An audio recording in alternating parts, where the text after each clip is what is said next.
কচি ভুট্টা দিয়ে পনির কষা। হরে কৃষ্ণ, সবাই কেমন আছেন? আশা করি ভালো আছেন। আমি ইন্দুলেখা আজকে বানাবো কচি ভুট্টা দিয়ে পনির কষা।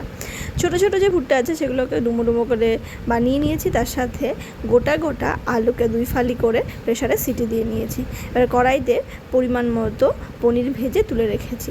পনির ভাজা তেলের মধ্যে দিয়ে দিলাম আগে থেকে সেদ্ধ করে রাখা ভুট্টাগুলোকে খুব সুন্দর করে নেড়ে চেড়ে অল্প আছে, বেশি আছে নয়, ভেজে তুলে নিতে হবে। এবার ওই কড়াইতে দিয়ে দিতে হবে বেশ খানিকটা তেল, তার মধ্যে জিরে, সামান্য হিং ফোড়ন। এবার মশলার পাড়া।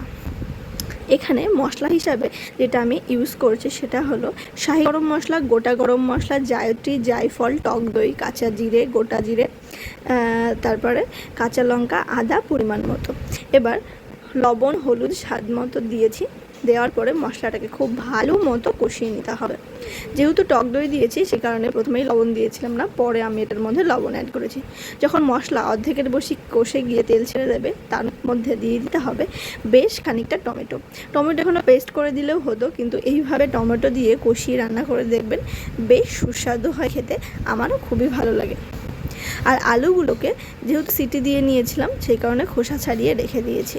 এবার যখন মশলা কষানো হয়ে যাবে আর টমেটোগুলো মোটামুটি সেদ্ধ হয়ে যাবে, সেই মুহূর্তের ভিতরে অ্যাড করে দিতে হবে এই যে ভুট্টাগুলো আর আলুগুলো। এবার এটাকে ধিমে আঁচে ধীরে ধীরে ভালো করে কষিয়ে নিতে হবে। যেহেতু কষা করছি সে কারণে খেয়াল রাখতে হবে মশলা যেন পুড়ে না যায় আর খুব ভালো মতো মশলার সাথে সুজির সংমিশ্রণ হয়। উপর থেকে দিয়ে দিলাম আরও একটু শাহি গরম মশলা, তারপরে উষ্ণ গরম জল দিয়ে এটাকে ঢাকা দিয়ে দিতে হবে বেশ খানিকক্ষণের জন্য।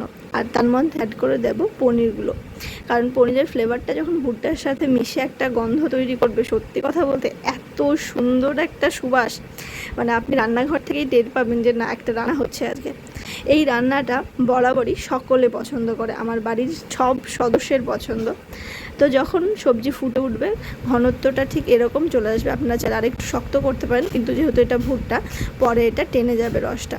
তার মধ্যে আগে থেকে কুচিয়ে রাখা ধনেপাতা আর বেশ খানিকটা বাটার দিয়ে নাড়াচাড়া করে নামিয়ে ফেললেই কিন্তু আমাদের কচি ভুট্টা দিয়ে পনির কষা একদম রেডি। এটাকে এখন ভোগ লাগিয়ে সবাই মিলে গরম গরম অন্বেষে প্রসাদ পাবো। আরও ছিল ভোগের এখানে তিতো শুক্তা। ভিডিওটা ভালো লাগলে লাইক, কমেন্ট, শেয়ার করতে ভুলবেন না। নতুন নতুন রান্নার রেসিপি পেতে অবশ্যই ইন্দুলেখাকে ফলো করতে হবে। যারা এখনও ফলো করেননি ফলো করে দেবেন। কে কোথা থেকে দেখছেন জানাতে ভুলবেন না। আজকের মতো এই পর্যন্ত। সকল সুস্থ থাকুন, ভালো থাকুন আর ইন্দুলেখার পাশে থাকুন। হরি বল। আজ তবে আসি, টাটা।